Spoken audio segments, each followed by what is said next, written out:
Yo, welcome to Hard Pass. I am your host, Jacques Slade. Today on the show, we've got Bryce James picking up the family business, Wale getting the respect he so richly deserves, Westside Gun, well, getting the opposite of respect, and the week's hottest release. And of course, we've got our Hard Pass. All right, let's start the show with some hot takes. You've probably seen this gigantic chocolate sneaker made by pastry chef and chocolatier Amaury Guichon. It's been going viral all across the different non-toxic parts of the internet, which is sadly shrinking with each passing day. Anyways, before I get into it, I want to preface this by saying that I have nothing but respect for Guichon's craftsmanship and creativity because, wow, that sneaker chocolate sculpture is very well done. Even Nike gave it their seal of approval with the comment, but clearly nobody on his crew is a sneakerhead because what he made was neither a Nike Air Force One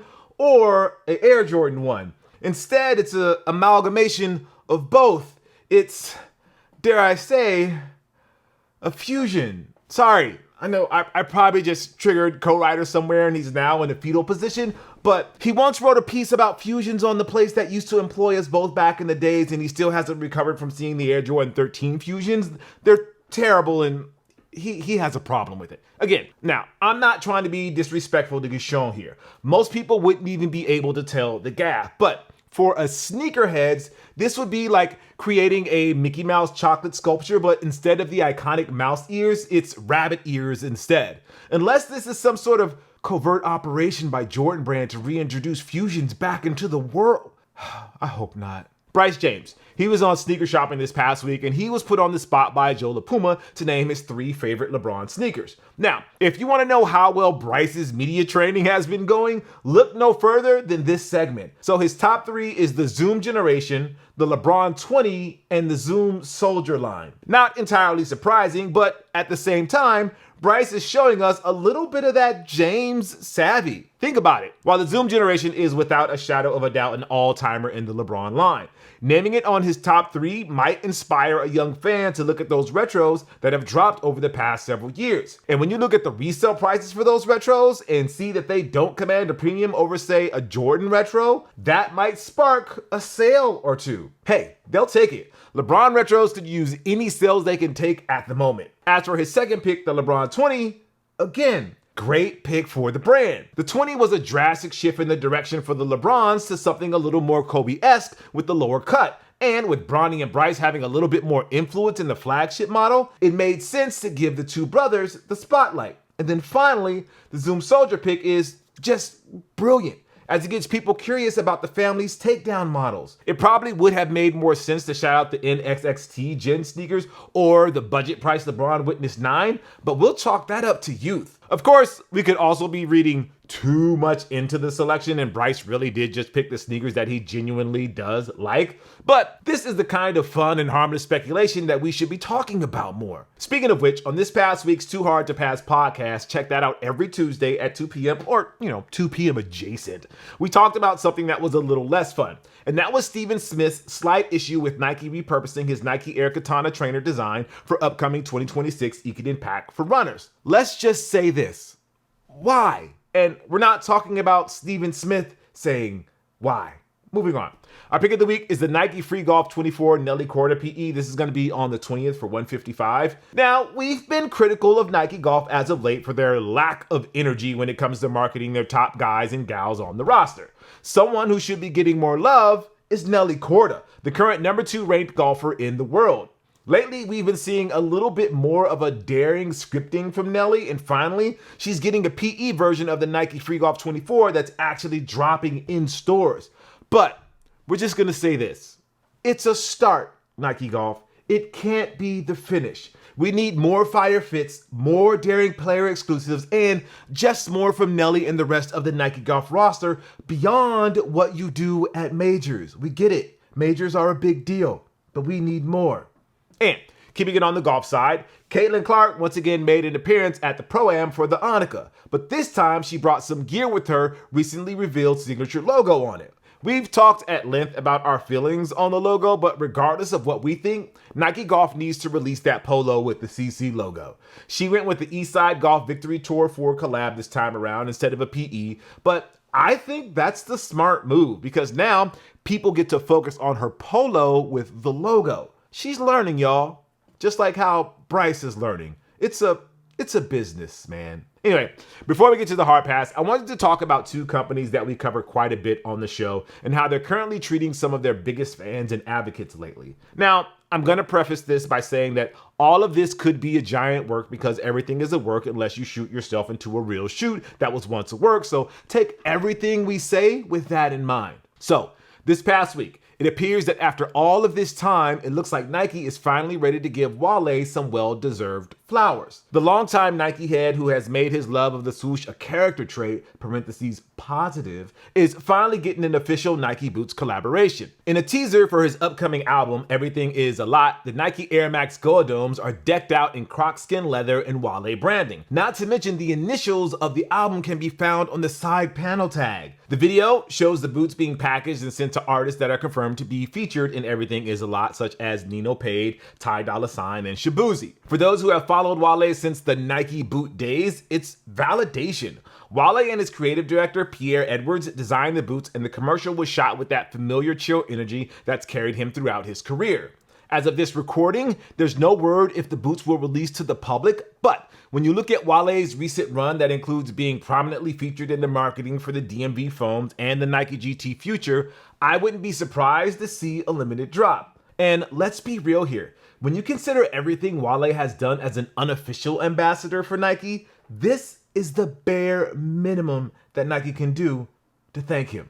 And meanwhile, Westside Gunn is learning the hard way that sometimes the thing that you love the most is not always gonna love you back. Recently, he was kicked out of a WWE event he claims he paid $5,000 for without explanation. He then took to social media to express his frustration. For years, we have seen the Griselda co-founder at pro wrestling events with some of the best seats in the house. Whether it's WWE, AEW, or even his own promotion, Fourth Rope Wrestling, Westside Gunn has never been shy about his fandom for the pro wrestling art form. His album covers have featured the likes of the $1 Million Man Ted DiBiase, Virgil, and Psycho Sid. His song titles and lyrics are littered with wrestling references that prove his bona fides. And he's featured in the intro music for the AEW faction, the Hurt Syndicate, alongside Smoke DZA.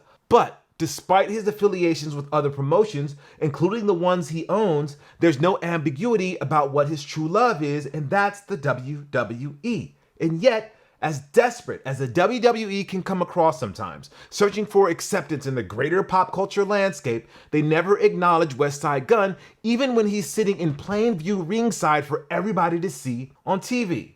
Now, you might be wondering why that's the case. Whether it's Travis Scott, Jelly Roll, Sexy Red, or Post Malone, WWE goes out of their way to make sure these musicians get plenty of screen time. Hell, Travis Scott got to do a whole slow walk entrance at this year's WrestleMania that puts anything The Undertaker has ever done to shame.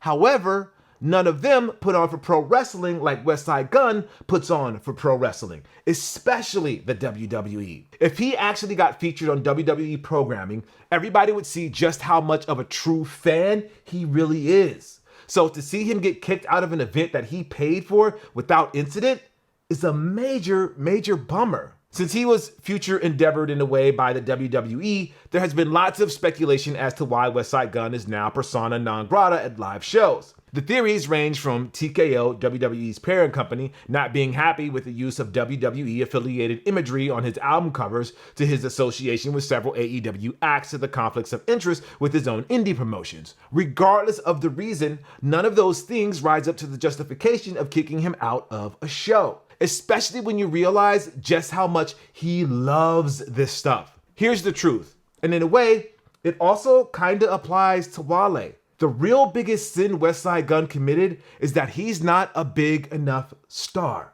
Snoop Dogg is a WWE Hall of Famer whose most recent WWE appearance featured him smacking the hell out of The Miz and giving him his version of the People's Elbow at WrestleMania. A few years ago, Snoop did a frog splash to his opponent while current WWE World Champion Cody Rhodes held him in place in AEW. Snoop? No issue with being a wrestling flip-flopper like he's Rick Rude circa 1997. Westside Gunn? Sadly, he doesn't meet the WWE's threshold for stardom, no matter how much of a true fan he is. And that's the sad moral of the story, isn't it? Wale is also a noted wrestling fan and has enough cachet that he has actually worked with the WWE on a handful of projects before there was an alleged fallout over his annual pre-WrestleMania party, Wale Mania. Nike probably would have made Nike boots with Wale a lot earlier if he approached Travis Scott's pop culture relevance. To be fair, Nike is less desperate for approval and would probably cut all ties with Travis if he was seen wearing an Adidas Lionel Messi Inter Miami jersey.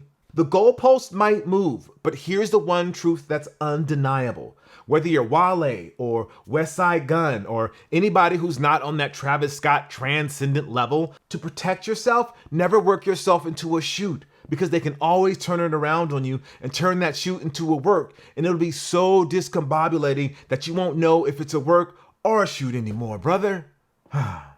Anyway, it's time for this week's Hard Pass, where we take a look at something in the culture that just needs to go. Like totally blaming Nico Harrison for the worst trade in NBA history, the Luka trade. If you haven't heard, and I gotta wonder how this wasn't blowing up your feeds this past week, the embattled Dallas Mavericks general manager was relieved of his duties after much fan revolt. Like, even the word revolt feels too cute. In Harrison's final game as an official member of the organization, the fans were chanting, "Fire Nico," while the Mavs were locked in a close game against the Milwaukee Bucks. The chants were nothing new, but to do so in a game where the result was still hanging in the balance was kinda wild. And it's funny, the final straw was against the Bucks because they're a team that knows a little something about trading a generational talent, but more on that later. It was such an untenable situation that Mavericks owner Patrick Dumont was spotted courtside talking to a fan in a Luka Lakers jersey, explaining to them why the deal was made and why it was a mistake in hindsight and that they were going to make things right or whatever. Not gonna lie, that whole bit fell flat on me. Like, cool. Dumont talked to someone whose dad has had season tickets for nearly 10 years, according to Dallas Morning News. The owner of a team chatting it up with the son of a person who can afford season tickets probably happens all the time anyways, and this is just the first time it's been picked up. Maybe do that song and dance for the rest of the people in attendance, Patrick. You know, from those a few rows back to all the people up in the nosebleeds. A letter to the fan is fine and all, but that might as well have been a tweet written by AI. Sidebar. I'm not the biggest fan or the biggest hater of AI of the non-Allen Iverson variety. But if there is one thing that I can't stand is that AI is quickly replacing our AI. It's like when LaMelo Ball and Lonzo Ball took away the nicknames that we associated with Carmelo Anthony and Alonzo Mourning, but like magnitudes worse. Our AI deserves better than to be replaced by an existential threat to our very existence as humans, because these mega corporations can't help themselves and will burn down everything they've built, not to mention drain our water supply for the sake of winning this race. I kind of hate everything right now. Gosh. But not as much as Mavs fans hate the Mavs organization, and that's why Nico had to go.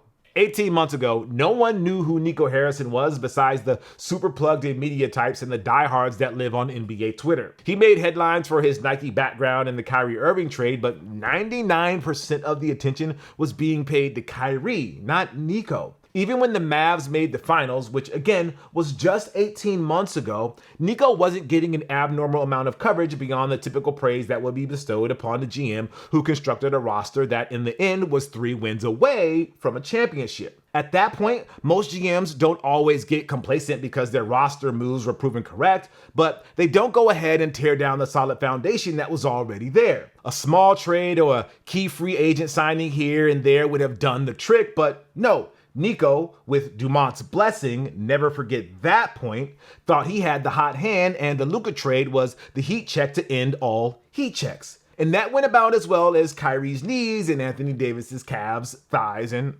retinas. Here's the thing though. I think the fire Nico chant would still be an ongoing concern even if the Mavs were as good as Charles Barkley thought before the season started.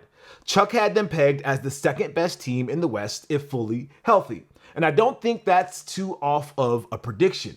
The problem is the health part.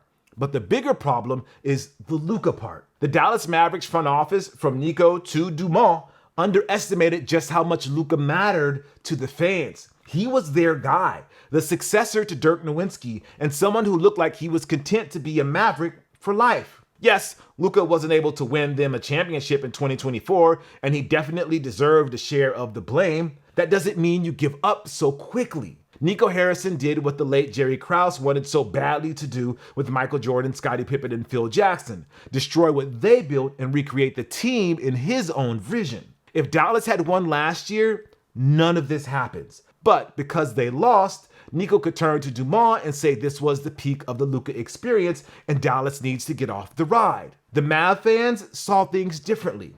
The finals was just the next step in the Luka experience, and they were ready to go until the wheels came off. You can see where the disconnection might come, right? And look, for the next few weeks, the terminally online fan is going to be eating well because all of the hot gossip is going to drop now that Nico is gone. It's no different than when Luka left. Prior to that, everything was honky-dory and kumbaya and whatever. As soon as the trade went down, you heard all the dirt from sources within the organization about how Luka was a fat and lazy bum. Yeah, a fat and lazy bum that went to the finals. Sure, inside sources, tell us more about this generational talent that was low-key gifted to you only because Atlanta really wanted Trae Young and you squandered away just because he likes to have a few beers. Those same inside sources are now going to blame Nico for everything, even though none of this happens without the seal of approval from the ownership level. Never ever forget who actually has to give the final okay on these moves. Mavs fans got their catharsis by letting Nico go, but the final boss is still in the building. Back in February, there was a take floating around in the aftermath of the trade that Mavs fans were so invested in Luka that they would rather lose with him than win without him. That sounded silly and a victim of the moment at the time, but now I kind of get it. 9 months later, the Mavs are chanting "Fire Nico" in the final moments of a winnable game. If the Mavs were undefeated and Cooper Flagg was playing at an MVP level, I believe they would still chant "Fire Nico." It doesn't mean they wouldn't support a big four of AD, Kyrie, Cooper, and Clay. Yes, Clay is still Clay. Let me be a delusional fan who refuses to believe he's washed. But that Luka trade? Cut deep. There has never been a trade that has broken a fan base quite like this where none of the blame sits on the player. Think about every time a megastar has left their first team under suspicious circumstances. From Shaq to Dwight Howard to Carmelo Anthony, the fans directed their anger at the player because they felt they were being abandoned. When Luka came back to Dallas for the first time, there wasn't a dry eye in the house because they were all still in shock and in mourning over what had happened. The only cop that I can think of are the hypotheticals, like if LeBron James had left Cleveland without doing the decision, or if the late Kobe Bryant had gone through with his trade demand in 2007, or if Giannis Antetokounmpo actually does get traded out of Milwaukee. By the way, what do those names all have in common? All of them are either current or former Lakers. Yes, I know Giannis isn't a Laker yet. Anyway, moving on. So let's talk about what actually matters to me and co-writer, our team. As fans of the 17-time world champion and one-time NBA Cup champion Los Angeles Lakers, the Luka trade was pretty good. Pretty good. At the same time, we are only 9 months into the deal. NBA history is littered with lopsided trades that have worked out well for our team. But because Luka hasn't won us a championship yet, I wouldn't say it's the most egregious that non-Laker fans can get upset about. I mean, take a look at the trade that got us the captain Kareem Abdul-Jabbar. We gave up 4 players: Elmore Smith, Brian Winters, Junior Bridgman, and Dave Myers. Winter and Bridgman ended up getting numbers retired in Milwaukee, but it took them 50 years and a Greek freak to reach the heights that my team has reached on a semi-regular basis. There was the trade with the Cleveland Cavaliers in 1979 that paid off a few years later in the form of James Worthy. Let's see, how about the trade in 1996 when we had to give up the beloved Vlade Divac in exchange for some high school kid from Philadelphia? It was with a heavy heart that we had to let go of Kwame Brown for Paul Gasol. I don't see Memphis being mad about that because they got Marc Gasol in the deal. And don't let anybody ever tell you he was just a throw-in at the time. We knew he was going to be great. We just thought his brother would be a better fit. But hey, if it makes you all feel better, the late great former NBA commissioner David Stern vetoed the Chris Paul trade. I think that one thing and only that one thing makes up for everything else. And one last thing. Checks in the mail, Nico. Thank you for your sacrifice and your courage to stand up against conventional wisdom and common sense and make the move that saved us Laker fans from having to deal with a post-LeBron future with no hope. Now, we not only got a megastar in Luka, but his pettiness seems to have unlocked something in Austin Reeves, who has been balling out this year to the point where all ESPN can do to pass the time is make up LeBron trade stories and get caught in gambling scandals. From the bottom of my purple and gold heart, thank you, Nico. Someday, we'll retire a Nike tracksuit at Staples in your honor next to all of the GMs who have been kind enough to us to lend us their stars while we send them our Kwame Browns. When we win, we all win. Okay, only Lakers fans win, but y'all can pretend you helped too, I guess. Oh, one other last thing. Coach Jason Kidd, much respect, sir. The world of the Dallas Mavericks has been falling apart, and my man has been able to hang on for far longer than anybody could have anticipated. All right, that's going to do it for the show. Thank you guys for watching Hard Pass. I am Jacques Slade. I'll see you next week. If you'd like to possibly be featured in a future episode, call us at 818-493-9325. Leave a short message, your socials if you want, no more than 30 seconds. All right, I'll see you next week. Peace.